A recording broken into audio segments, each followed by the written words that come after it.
Se você já tentou sacar dinheiro numa agência do Banco do Brasil numa segunda-feira de manhã, sabe exatamente como isso começa. A fila começa antes mesmo da porta de vidro abrir. Pessoas de meia idade com senhas numeradas, aposentados esperando o benefício cair. Agricultores com chapéu na mão esperando falar com o gerente sobre uma linha de crédito que prometeram no ano passado e que até hoje não saiu. O ar tem aquele cheiro familiar de papel, de carpete velho, de institucional. E lá no fundo, atrás do vidro fosco, numa sala climatizada com móveis de madeira escura, o gerente atende o cliente do private, o cliente que nunca espera na fila, o cliente que o banco realmente quer. Essa cena se repete todo dia útil nas mais de 3.000 agências espalhadas pelos 4 cantos deste país. Das capitais aos municípios que não têm nem hospital, o Banco do Brasil está lá. Com sua logomarca azul e amarela, com seu slogan de confiança e tradição, com sua promessa tácita de servir ao povo brasileiro. Afinal, é o Banco do Brasil. O banco de todos nós. O banco fundado por um rei, financiado pelos impostos de gerações de trabalhadores, controlado pelo governo federal que, em tese, representa os interesses da nação. Mas o que acontece quando o maior banco público do país opera com a mesma lógica dos bancos que foram criados para enriquecer acionistas? O que acontece quando a instituição criada para democratizar o crédito, financiar o desenvolvimento e proteger o dinheiro do povo se torna, ela mesma, uma das maiores máquinas de extração de riqueza do sistema financeiro brasileiro? O que acontece quando a missão pública se torna apenas um escudo, uma desculpa para continuar aberto, enquanto por baixo dos panos os números dizem uma história completamente diferente? Esta não é uma história de incompetência. Não é uma história de servidores preguiçosos ou de burocracia engessada. É uma história muito mais perturbadora do que isso. É a história de uma instituição que aprendeu, ao longo de mais de 2 séculos, que o melhor lugar para fazer os negócios de um banco privado é dentro de uma estrutura pública. Porque no banco público você tem a proteção do Estado, a confiança do povo, os recursos dos contribuintes e, ao mesmo tempo, a liberdade para cobrar as mesmas tarifas, os mesmos juros e os mesmos produtos que os bancos privados cobram, mas sem o risco de falir se as coisas derem errado. Porque se o Banco do Brasil quebrar, o governo salva, o contribuinte salva, você salva. Bem-vindo à história do maior banco da América Latina. Bem-vindo à história do gigante público que aprendeu a operar como privado. Bem-vindo à história do Banco do Brasil. Para entender o que o Banco do Brasil se tornou, é preciso entender o que ele deveria ser. E para isso precisamos voltar ao começo de tudo, ao momento em que uma instituição financeira surgiu não por cálculo de mercado, mas por desespero de um rei fugindo de Napoleão. Janeiro de 1808. Uma frota de navios atravessa o Atlântico carregando a família real portuguesa e boa parte da nobreza de Lisboa. Dom João VI chega ao Rio de Janeiro com suas perucas empoeiradas, sua corte repleta de parasitas aristocráticos e um problema financeiro enorme. Portugal estava devastado, o tesouro era insuficiente. E a colônia que ele havia acabado de escolher como nova sede do império precisava urgentemente de uma estrutura capaz de movimentar dinheiro, pagar soldados, financiar obras e dar alguma aparência de civilização a uma cidade que, com todo o respeito, ainda tinha mais mosquitos do que bancos. Em outubro de 1808, Dom João VI assinou o alvará que criava o Banco do Brasil. Era o primeiro banco da América Latina e um dos primeiros do mundo no sentido moderno. Mas não se engane com a grandiosidade da fundação.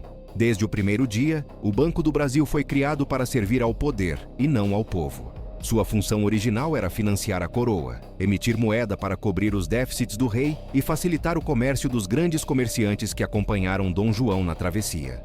Os escravizados que carregavam as caixas de ouro pelas ruas do Rio, os pequenos artesãos, os agricultores de subsistência, esses nunca estavam no horizonte do banco.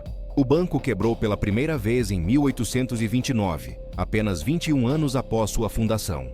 A razão foi simples, e ela se repetiria como um padrão ao longo de toda a história da instituição. O governo usou o banco para seus próprios fins, extraiu mais do que depositou, e quando a conta chegou, quem pagou foi o público. O banco foi dissolvido em 1873. Era o começo de uma tradição.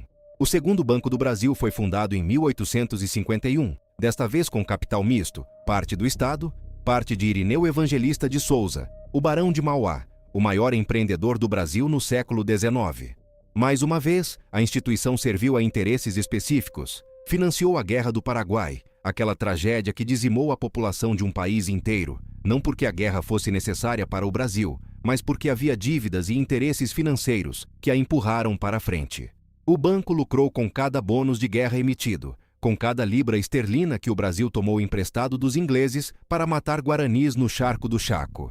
E quando a República chegou, quando os militares derrubaram o trono e proclamaram a era da democracia e do progresso, o Banco do Brasil simplesmente trocou de senhor. Antes servia ao imperador, agora serviria aos coronéis e aos presidentes. A estrutura mudou, a lógica permaneceu idêntica. O banco público como instrumento de poder privado. Mas o grande salto, a grande transformação que definiria o banco moderno, aconteceu no século XX. E para entendê-la, precisamos entender o sistema financeiro brasileiro e sua característica mais perversa, a capacidade de extrair riqueza dos mais pobres para concentrá-la nos mais ricos, com a bênção e o aparato do Estado. No Brasil, os bancos nunca precisaram ser eficientes para serem lucrativos. Desde a hiperinflação dos anos 80 e início dos 90, as instituições financeiras descobriram um modelo de negócio que beira o perfeito. Enquanto a inflação comia o salário do trabalhador, o banco pegava esse mesmo dinheiro depositado em conta corrente e o investia em títulos públicos que rendiam acima da inflação. O trabalhador perdia poder de compra todos os dias. O banco ganhava dinheiro em cima dessa perda.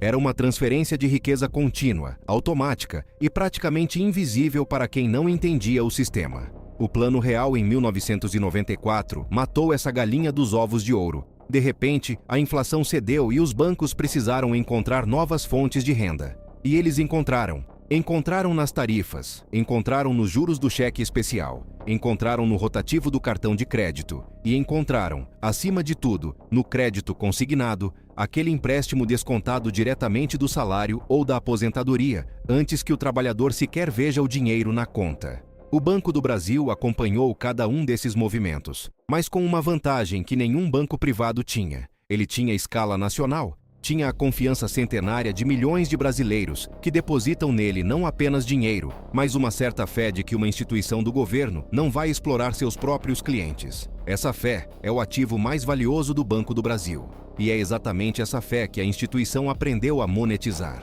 Vamos falar de números, porque os números são onde a verdade mora quando as palavras cometem mentiras. O Banco do Brasil é, consistentemente, um dos bancos com as maiores tarifas do país. Não é o segundo lugar. Não é o terceiro.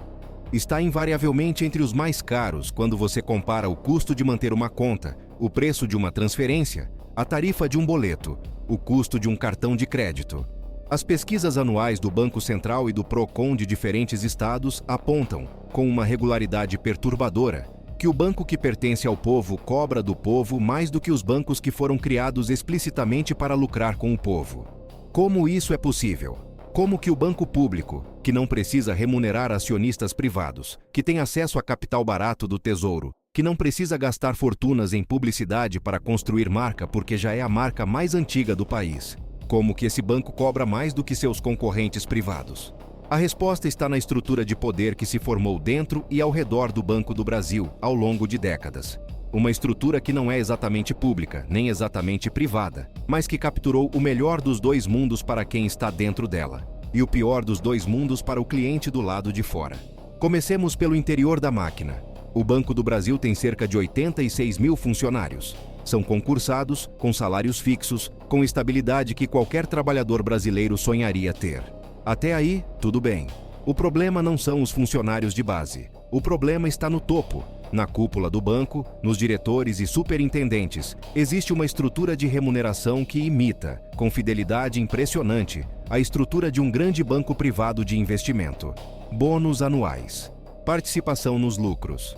Benefícios que incluem planos de saúde de alto padrão, auxílio moradia, uso de veículos e todo o arsenal de mordomias que o imaginário popular associa ao executivo de banco privado. Mas com uma diferença fundamental. O executivo do banco privado, se seu banco quebrar, perde o emprego e talvez enfrente processos. O executivo do Banco do Brasil, se sua diretoria tomar decisões desastrosas, não perde absolutamente nada. O Tesouro Nacional cobre, o contribuinte cobre, você cobre. É o socialismo do risco com o capitalismo do lucro, o paraíso perfeito para quem está dentro. E quem decide quem está dentro? Aqui chegamos ao coração do problema. A presidência e a diretoria do Banco do Brasil são cargos de nomeação política. Cada governo que assume o Palácio do Planalto, independentemente do partido, do espectro ideológico ou do que prometeu na campanha, indica seus aliados para comandar a instituição. Não necessariamente porque sejam os mais competentes para gerir um banco com 2 trilhões de reais em ativos, mas porque o banco é peça estratégica no xadrez político brasileiro. Ser presidente do Banco do Brasil é ter acesso a uma plataforma de poder enorme. Você decide quais regiões recebem crédito agrícola subsidiado. Você decide quais construtoras têm acesso às linhas de financiamento. Você decide quais municípios terão agências abertas e quais serão fechadas. Cada uma dessas decisões é política. Cada uma delas pode ser usada como moeda de troca, como favor, como punição ou como recompensa. E ao longo de décadas, de governos de esquerda a governos de direita, de progressistas a conservadores, o padrão se repetiu com uma constância que beira o cômico se não fosse trágico. O banco público é operado como instrumento de interesse privado do poder político do momento.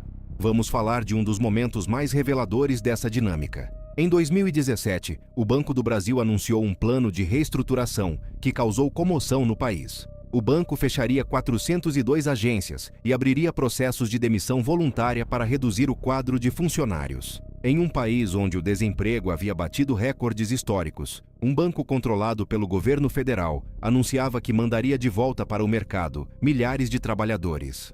A justificativa foi a mais corporativa possível: necessidade de eficiência, adaptação ao mundo digital, redução de custos. Era exatamente o discurso que qualquer banco privado usaria. E, de fato, o banco estava certo em um sentido técnico. A transformação digital mudou o setor bancário em velocidade brutal. Agências físicas custam caro, mas o que o discurso oficial omitia era o seguinte: as agências que foram fechadas não eram as de São Paulo e do Rio. Eram as agências dos pequenos municípios, os lugares onde o Banco do Brasil era muitas vezes o único banco da cidade, o único ponto de serviço financeiro formal que existia num raio de 50 quilômetros. Eram justamente os lugares onde a presença pública do banco fazia sentido, onde nenhum banco privado teria interesse em operar. Quando o Banco do Brasil fecha a agência de Luiz Eduardo Magalhães, de Presidente Figueiredo, de São João do Araguaia, ele não está tomando uma decisão de negócio. Ele está abandonando populações inteiras. Está dizendo que a lógica de lucro e eficiência supera a missão de desenvolvimento nacional. Está operando exatamente como um banco privado opera, como um banco privado que nunca teria aberto essas agências em primeiro lugar. O aposentado que recebia seu benefício nessa agência agora precisa pegar um ônibus de 2 horas para a cidade vizinha. O pequeno agricultor que tinha uma conta lá agora não tem como acessar o crédito do Plano Safra sem um deslocamento que custa mais do que o próprio crédito vale.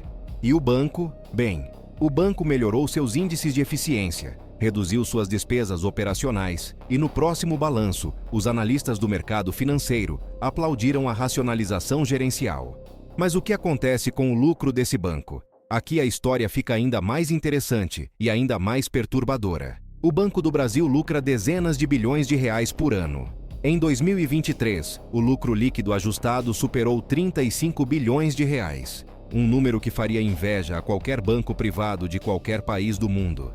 E parte importante desse lucro vai para onde? Para o governo federal, na forma de dividendos.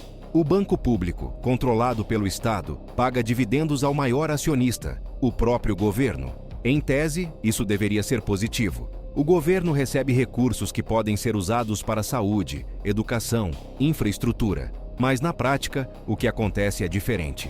O governo, qualquer governo, tem uma tendência de tratar os dividendos do Banco do Brasil como uma espécie de caixa paralelo, uma fonte de recursos que pode ser acionada quando o orçamento apertar, quando uma negociação política precisar de dinheiro, quando um déficit precisar ser maquiado nas contas públicas. Os dividendos não necessariamente vão para os fins mais nobres. Eles vão para onde o poder político decide que devem ir. E quem financiou esse lucro? Você. Com as tarifas que pagou. Com os juros do cheque especial. Com o rotativo do cartão de crédito. Falando em cheque especial e juros, esse é talvez o capítulo mais vergonhoso da história moderna do Banco do Brasil e merece ser contado com a precisão que a gravidade do assunto exige. Durante anos, e estamos falando de décadas aqui, o Banco do Brasil praticou taxas de juros no cheque especial, que chegaram a ultrapassar 150% ao ano. 150%. Para que isso faça sentido em termos humanos, se você tinha uma dívida de R$ 1.000 no cheque especial em janeiro e não pagava nada, no final do ano você devia R$ 2.500, pela mesma dívida original. Qual é o perfil de quem usa o cheque especial? Não são os clientes do Private, não são os investidores que têm dinheiro guardado em aplicações, são os trabalhadores que chegaram ao final do mês com um saldo negativo, que usaram o limite porque o salário ainda não caiu, que precisaram de um empréstimo de emergência e não tinham outra opção disponível. São os mais vulneráveis do sistema bancário brasileiro. E o Banco do Brasil, o Banco Público, o Banco do Povo, cobrava desse povo uma taxa de exploração que seria indistinguível da usura medieval se estivéssemos usando terminologia honesta. Em 2017, o Banco Central do Brasil, depois de anos de pressão, limitou a taxa do cheque especial a 8% ao mês. Uma medida que demorou décadas para ser implementada e que mesmo assim ainda representa uma taxa anual que envergonharia qualquer economia desenvolvida. Mas o que chama a atenção é que o Banco do Brasil, o banco que deveria ter dado o exemplo, que deveria ter sido o primeiro a praticar taxas menores por ser público, precisou de uma regulação do Banco Central para parar de cobrar o máximo possível dos seus clientes mais vulneráveis. Agora imagine o que um banco privado responde quando pressionado sobre suas taxas. Estamos sujeitos às forças de mercado, competição, custo de capital. Qual é a desculpa do banco público que usa como lastro o dinheiro dos contribuintes, que tem acesso às linhas mais baratas de financiamento do governo e que ainda assim cobra as mesmas taxas que qualquer banco privado de varejo? A resposta honesta é que não há desculpa. Há apenas escolha. E a escolha, repetidamente, foi cobrar o máximo que o mercado e a regulação permitissem. O crédito consignado merece atenção especial aqui, porque ele representa talvez a operação mais lucrativa e mais eticamente complexa da carteira do Banco do Brasil. O consignado é aquele empréstimo cujas parcelas são descontadas diretamente do salário ou do benefício previdenciário, antes que o dinheiro chegue ao trabalhador. Para o banco é um produto quase sem risco. Como o desconto é automático, a inadimplência é mínima. Para o cliente é conveniente porque a aprovação é rápida e os juros são menores do que no cheque especial ou no rotativo do cartão. Mas a questão não é se o produto é melhor ou pior do que as alternativas. A questão é para quem o crédito consignado é, na realidade, mais vantajoso. Os números dizem que as margens de lucro do banco no consignado são gordas. E os dados de perfil dos tomadores de crédito consignado mostram que uma parcela significativa são aposentados e pensionistas do INSS, pessoas com renda baixa e fixa, muitas delas com baixa escolaridade financeira, muitas delas alvo de práticas comerciais agressivas de correspondentes bancários e agentes de vendas que empurram empréstimos que o cliente não precisava, em condições que o cliente não entendeu completamente. O Banco do Brasil é grande no consignado para aposentados. E enquanto se defende dizendo que oferece taxas melhores que os bancos privados, o que é, em geral, verdade, a verdade maior é que a estrutura toda está montada para transferir renda de uma população já vulnerável para o caixa do banco. Uma população que merecia acesso a crédito barato como política pública, não como produto financeiro de margens gordas. Mas se você pensa que a contradição entre o discurso público e a prática privada do Banco do Brasil aparece apenas nas tarifas e nos juros, você mal arranheia a superfície. Porque quando olhamos para o papel do banco no crédito rural e no financiamento do agronegócio, a história assume uma dimensão de classe que pouquíssimos brasileiros conseguem enxergar claramente. O Banco do Brasil é o principal agente financeiro do crédito rural brasileiro. Opera o PRONAF, o Programa Nacional de Fortalecimento da Agricultura Familiar, que financia o pequeno produtor, aquele que planta para comer e vende o excedente. Opera também as linhas voltadas para o agronegócio de exportação, aquele do sojicultor do Mato Grosso, do pecuarista do Pará, do canavieiro de São Paulo. E aqui está o ponto fundamental: as condições de crédito não são iguais para os dois lados dessa mesa. O PRONAF tem recursos limitados, burocracia intensa, processos de aprovação lentos e um índice histórico de dificuldade de acesso, que faz com que o agricultor familiar muitas vezes desista antes de conseguir o crédito a que tem direito. O financiamento do agronegócio, por sua vez, flui com muito mais facilidade. São linhas mais robustas, com prazos mais longos, com renegociações mais frequentes aprovadas pelo Congresso Nacional e sancionadas pelo Executivo. Essas renegociações de dívidas do agronegócio são um capítulo à parte na história do Brasil. Periodicamente, o Congresso aprova pacotes de refinanciamento que basicamente perdoam parte das dívidas de grandes produtores com o Banco do Brasil e com outros agentes financeiros do crédito rural. Esses pacotes são sempre apresentados sob a justificativa de que a chuva foi ruim, ou que o preço das commodities caiu, ou que o câmbio desfavoreceu o produtor. E podem ser verdadeiras, nem sempre os grandes produtores são os vilões dessa história. Mas a questão é de escala e de quem financia o quê. Quando uma dívida do agronegócio é renegociada com condições especiais, quem arca com o custo dessa concessão? O Tesouro Nacional. E o Tesouro Nacional é financiado por quem? Pelos impostos de todos os brasileiros, incluindo aqueles que nunca pisaram num campo de soja e que estão pagando suas contas no limite do orçamento doméstico. O trabalhador urbano que paga IRPF, que paga ICMS no mercado, que paga IOF no cartão de crédito, está subsidiando indiretamente a renegociação da dívida de fazendas de 10 mil hectares no Cerrado. E o banco? O Banco do Brasil, nesse arranjo, é o intermediário que se sente relativamente confortável em qualquer posição. Quando os juros estão altos e as dívidas estão sendo cobradas, ele lucra. Quando vem a renegociação, o governo cobre o custo. É um negócio perfeito para as instituições. O risco é sempre socializado. O lucro é sempre privatizado dentro da estrutura do banco. Existe também a questão das chamadas operações de tesouraria. O Banco do Brasil, como qualquer grande banco, mantém uma carteira enorme de títulos do governo federal. Compra títulos do Tesouro Nacional e recebe juros sobre esses títulos todos os dias. Parte significativa do lucro do banco não vem de emprestar dinheiro para o povo, de financiar casas ou máquinas ou plantações. Vem de emprestar dinheiro para o próprio governo que o controla. É um arranjo circular e extraordinariamente conveniente. O Estado emite títulos para financiar seus gastos. O Banco do Brasil, controlado pelo Estado, compra esses títulos usando os depósitos dos clientes e recursos captados no mercado. O Estado paga juros sobre esses títulos, juros financiados pelos impostos dos contribuintes. O banco recebe esses juros, contabiliza como lucro e depois distribui parte desse lucro ao Estado, na forma de dividendos. O contribuinte brasileiro, sem saber, está num círculo financeiro em que paga imposto para o governo pagar juro para o banco que o governo controla, que então manda parte desse juro de volta para o governo, enquanto cobra do contribuinte tarifas bancárias em cima de tudo isso. Chame isso de racionalidade financeira se quiser. Eu chamo de labirinto desenhado para que o dinheiro sempre fique com quem está dentro. Mas a história do Banco do Brasil não seria completa sem falar do que acontece quando o banco cruza a linha que separa o gerenciamento comercial da intervenção política explícita.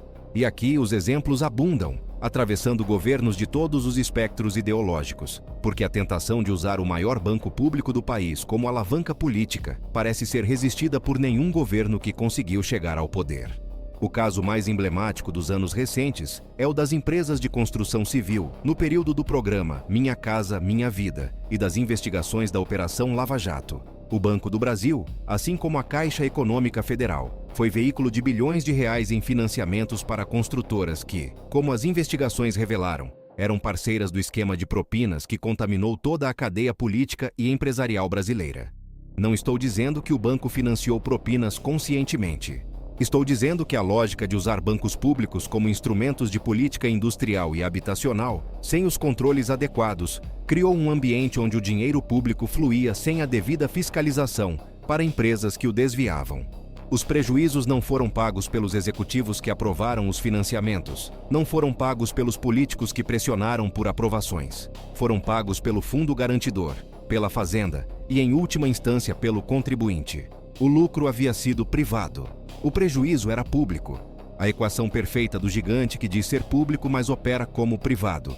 Em outro momento histórico, durante governos que priorizaram o estímulo à economia via crédito subsidiado, o Banco do Brasil foi o instrumento central de políticas expansionistas de crédito que tiveram efeitos controversos. O banco foi pressionado a manter spreads baixos, a expandir carteiras de crédito além do que seria prudente do ponto de vista bancário puro, a financiar setores específicos por motivações políticas.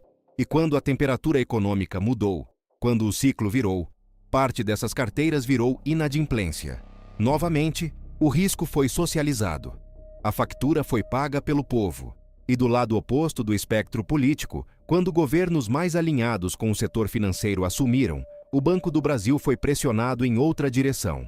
Mais eficiência, mais rentabilidade, mais foco no resultado financeiro. As agências fecharam. Os funcionários foram demitidos. As metas de lucro cresceram. O banco começou a se comportar cada vez mais como o Itaú ou o Bradesco, com a única diferença de que Itaú e Bradesco nunca fingiram existir para outra coisa senão para gerar lucro para seus acionistas. A questão não é ideológica. A questão é de honestidade institucional. O Banco do Brasil precisa parar de fingir que é uma coisa enquanto faz outra, e os brasileiros precisam parar de aceitar esse fingimento como se fosse normalidade. Vamos falar de um aspecto que raramente aparece nas análises do banco, mas que é fundamental para entender sua natureza real: a estrutura de governança e como ela é permanentemente capturada. O Banco do Brasil é uma sociedade de economia mista. Isso significa que tem ações negociadas na Bolsa de Valores, que tem acionistas privados e que precisa operar segundo as regras das empresas de capital aberto. Tem um conselho de administração, tem um conselho fiscal, tem comitês de auditoria e de remuneração. Tudo isso deveria funcionar como um sistema de freios e contrapesos, que impede tanto o uso político irresponsável, quanto a ganância corporativa excessiva. Mas na prática, como a União detém mais de 50% das ações com direito a voto, o governo sempre tem a última palavra. E quando o teu governo quer algo do banco, o banco faz. Quando o governo precisa que o banco mostre resultado, o banco mostra resultado. Quando o governo precisa que o banco financie um setor específico, por razões que têm mais a ver com eleições do que com análise de risco de crédito, o banco financia. Os minoritários que investem na bolsa sabem disso e precificam esse risco. Mas os cidadãos comuns que não investem em bolsa e que simplesmente usam o banco porque é o banco do governo, não sabem disso. Eles confiaram no banco exatamente porque ele é do governo, exatamente porque acreditam que o governo não os exploraria da mesma forma que uma empresa privada. Essa confiança mal depositada é um dos maiores passivos invisíveis do Banco do Brasil. E é renovada a cada geração, porque o nome não muda, a logo não muda, e a promessa implícita de servir ao povo brasileiro é suficientemente vaga para nunca ser formalmente violada. Existe também a questão das subsidiárias e das participações cruzadas, que transformam o Banco do Brasil numa espécie de polvo financeiro, cujos tentáculos chegam a lugares que a maioria dos brasileiros nunca imaginou. O banco tem participação em seguradoras, em gestoras de fundos de investimento, em empresas de tecnologia financeira, em sistemas de pagamento. É um conglomerado financeiro que usa a marca e a estrutura pública do banco para competir em mercados que seriam puramente privados. A BB Seguridade, subsidiária de seguros do Banco do Brasil, é listada na Bolsa e gera lucros bilionários. Parte desses lucros vai para o Banco do Brasil como controlador e, portanto, para o governo como acionista majoritário do banco. Mas quem contrata o seguro da BB Seguridade? Em muitos casos são os mesmos clientes do banco, que recebem uma oferta de seguro no momento da abertura de conta ou da renovação de um crédito, numa situação de assimetria de poder óbvia. O banco que guarda seu dinheiro também quer vender seu seguro, seu consórcio, seu título de capitalização, seu cartão de crédito premium. E a capacidade de dizer não ao banco que detém suas finanças é significativamente menor do que a capacidade de dizer não a um vendedor de seguros que você encontra na rua. Isso tem nome no mundo bancário. Chama-se venda casada e é proibida pelo Código de Defesa do Consumidor. Mas as fronteiras do que é e do que não é venda casada no ambiente bancário brasileiro são suficientemente nebulosas para que a prática continue existindo em formas sutis, especialmente quando o cliente é um pequeno empresário que precisa do banco para suas operações de crédito e que sabe que contestar a oferta de um seguro que não quer pode complicar a relação com o gerente que aprova seus limites. Os funcionários do Banco do Brasil, preciso dizer isso com clareza, não são os vilões dessa história. São em sua maioria pessoas competentes, dedicadas, que trabalham sob pressão crescente de metas comerciais, que os transformaram, ao longo das últimas décadas, de servidores públicos em vendedores de produtos financeiros. As metas de venda de seguros, de crédito, de investimentos, que pesam sobre cada gerente de agência do Banco do Brasil, são idênticas às metas que pesam sobre um funcionário do Bradesco. A diferença é que o funcionário do Bradesco nunca teve a ilusão de que sua missão era outra. A cultura interna do banco mudou profundamente desde os anos 90. O funcionário antigo, aquele que entrou no banco através de concurso público nos anos 70 ou 80, tinha uma identidade institucional ligada ao serviço público. Sabia que estava ali para atender o cidadão, para processar operações, para ser um elemento de uma infraestrutura financeira que o Estado oferecia à população. O funcionário que entrou nos últimos 15 anos encontrou um ambiente diferente, metas, rankings de performance, bonificações atreladas a volume de vendas, pressão constante para fazer o cliente adquirir mais produtos. O banco se modernizou, dirão os defensores. Sim, modernizou, mas modernizou no sentido errado. Modernizou nos aspectos que aumentam o lucro e o resultado financeiro, mas não modernizou na transparência com o cliente, não modernizou na simplificação das tarifas, não modernizou no acesso efetivo a serviços públicos de crédito pelas populações que mais precisam. As filas continuam existindo. Os idosos continuam esperando horas para sacar a aposentadoria. O trabalhador rural continua enfrentando burocracia kafkiana para acessar o Pronaf. Mas o aplicativo de investimentos do banco, esse está impecável, com interface moderna, com variedade de produtos, com notificações push que te lembram todo dia de alocar mais dinheiro em algum fundo com taxa de administração que o banco cobra sobre o seu capital. Há um fenômeno específico que merece atenção, porque ilustra perfeitamente a esquizofrenia institucional do Banco do Brasil. É o Plano Safra, o maior programa de crédito rural do mundo, operado principalmente pelo Banco do Brasil, que anuncia a cada ano bilhões de reais disponíveis para o agricultor brasileiro. O governo federal sai nas redes sociais, nas propagandas de televisão, nos discursos do presidente, anunciando números impressionantes. 300 bilhões, 350 bilhões. O agro vai ser apoiado, o campo vai prosperar, a segurança alimentar está garantida. O que as manchetes não contam é a distribuição desse dinheiro. Uma parte muito pequena vai para o agricultor familiar, para o assentado da reforma agrária, para a comunidade quilombola que planta mandioca para a subsistência. A parte maior, de longe maior, vai para o agronegócio de exportação, para os grandes produtores que já têm terra, já têm máquinas, já têm acesso a mercados internacionais. Os que mais precisariam do crédito público são os que mais dificuldade têm em acessá-lo. Os que menos precisariam são os que mais consistentemente conseguem aprovação, melhores taxas e prazos mais generosos. E por que isso acontece? Porque, do ponto de vista do banco, é mais seguro e mais lucrativo financiar quem já tem garantias, quem já tem histórico de crédito, quem já tem advogados para assinar as promissórias. O banco público age como o banco privado age, prefere o cliente que já tem ao cliente que precisa.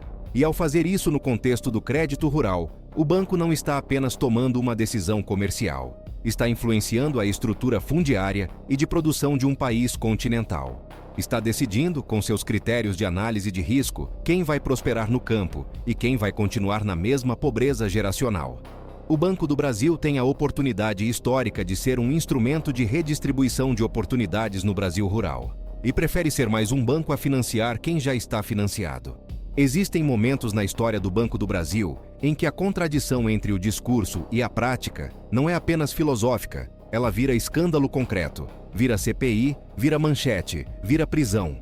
Um dos exemplos mais notórios foi o escândalo do Banco Rural e dos desvios que aconteceram em conexão com a estrutura de financiamento político durante o período do mensalão, no início dos anos 2000. O Banco do Brasil não foi o banco do escândalo, mas as investigações revelaram como o sistema financeiro público e semipúblico brasileiro é permeável a arranjos políticos que usam o dinheiro do banco para fins que têm tudo a ver com a manutenção do poder e nada a ver com o desenvolvimento nacional. Mais recentemente, um escândalo de natureza diferente, mas igualmente revelador. Em 2023, com a posse de um novo governo, a presidência do Banco do Brasil mudou, como sempre muda quando o governo muda. O processo de indicação seguiu o roteiro habitual, com nomes de aliados políticos sendo discutidos antes que qualquer critério técnico fosse anunciado publicamente. O mercado financeiro reagiu com volatilidade, porque sabe, depois de décadas de observação, que mudanças de comando no Banco do Brasil têm tanto a ver com política quanto com banco. Um novo governo, ao assumir, também tende a querer que o banco ajuste suas prioridades. Quer mais crédito para os setores que apoiaram a eleição, quer menos foco nos indicadores que o governo anterior considerava prioridade, quer que o banco reflita a visão de desenvolvimento do novo grupo no poder.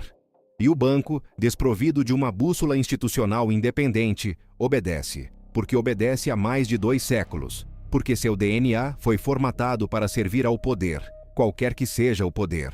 E nesse jogo, quem nunca ganha é o cliente comum, o trabalhador que tem conta corrente no banco, a dona de casa que recebe o Bolsa Família pelo banco, o aposentado que saca a previdência no caixa eletrônico, o pequeno empresário que usa o banco para pagar fornecedores. Esses são os clientes que o banco diz servir em suas campanhas publicitárias. Esses são os brasileiros cujo interesse é mencionado em todos os discursos de posse de todos os presidentes do banco. E esses são exatamente os que se encontram, invariavelmente, do lado errado da equação. A publicidade do Banco do Brasil é, aliás, uma obra à parte.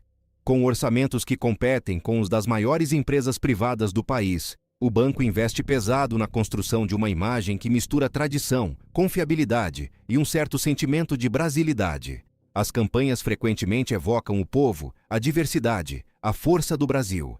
São produzidas com alta qualidade estética, com músicas emocionantes, com imagens de trabalhadores e famílias e agricultores sorridentes, que parecem viver num Brasil paralelo onde o cheque especial nunca existiu.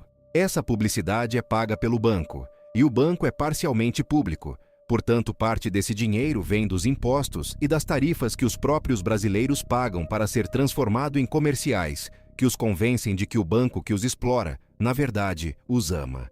É talvez o mais perfeito exemplo da capacidade que o Banco do Brasil tem de transformar a substância do povo em performance de interesse pelo povo. E contudo, e aqui está a perturbação central desta história, eu não posso terminar este roteiro dizendo que o Banco do Brasil deveria ser privatizado, porque a história mostra que nas regiões onde só o banco público chega, a ausência do banco público não foi substituída por banco privado. Foi substituída por nada, por agiota, por cooperativa de crédito sobrecarregada, por vácuo financeiro que empobrece ainda mais comunidades já empobrecidas.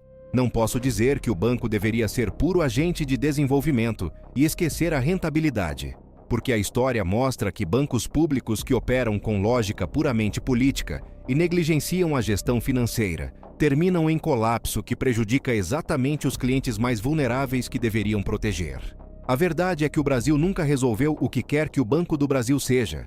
É banco comercial? É agente de desenvolvimento? É braço fiscal do governo? É financiador do agronegócio? É o banco do pobre? É o banco do fazendeiro?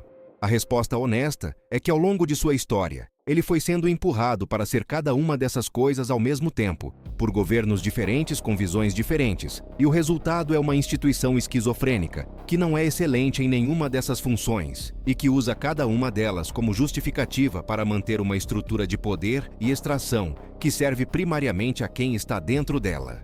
Esse modelo existe porque a sociedade brasileira nunca exigiu que ele mudasse de verdade. Exigimos no boca a boca, nas redes sociais, na reclamação do Procon quando a tarifa veio errada. Mas nunca exigimos com a consistência e a força necessárias para mudar a governança do banco, para tornar suas decisões de crédito transparentes, para separar com clareza onde termina a missão pública e onde começa o negócio comercial, para criar mecanismos reais de accountability, que funcionem independente de qual partido esteja no governo. O Banco do Brasil vai completar 220 anos em 2028. Vai comemorar com campanhas institucionais lindas, com exposições históricas, com discursos sobre o papel único que a instituição desempenhou no desenvolvimento do Brasil. E vai ter razão em alguns sentidos. Financiou a industrialização. Chegou onde nenhum banco privado chegou. Operou linhas de crédito que transformaram regiões. Mas também vai omitir o custo, vai omitir as tarifas que cobrou de quem não podia pagar outra coisa, vai omitir os juros que destruíram projetos de vida de pequenos empreendedores, vai omitir as agências fechadas nos municípios onde era o único banco, vai omitir os recursos públicos que financiaram interesses privados de quem estava no poder em cada momento. Vai omitir a estrutura de 2 pesos e 2 medidas que tem crédito farto para o latifúndio e burocracia infinita para o pequeno agricultor. Vai continuar assim enquanto o padrão continuar sendo aceito. Enquanto o brasileiro entrar na agência, pegar a senha, esperar na fila, reclamar da tarifa, mas nunca questionar o modelo. Enquanto cada governo que chega ao poder tratar o banco como extensão de seu projeto político, em vez de tratá-lo como instituição pública que precisa de missão clara, governança independente e métricas de resultado social auditáveis. Enquanto o mundo financeiro continuar comemorando cada trimestre de lucro recorde do Banco do Brasil, como se lucro fosse o único indicador que importa numa instituição que existe, em teoria, para servir ao povo e não para extrair dele. Da próxima vez que você vir o logotipo azul e amarelo do Banco do Brasil, lembre-se de que ele foi fundado por um rei, fugindo da Europa com medo de Napoleão. Lembre-se de que durante mais de 200 anos, ele serviu ao poder que o criou, independente de qual fosse esse poder. Lembre-se de que os juros que você pagou no cheque especial mês passado ajudaram a financiar o dividendo que o governo recebeu essa semana. Lembre-se de que a agência da sua cidade foi mantida aberta, não necessariamente porque o banco se importa com você, mas porque fechar ela criaria um escândalo político inconveniente.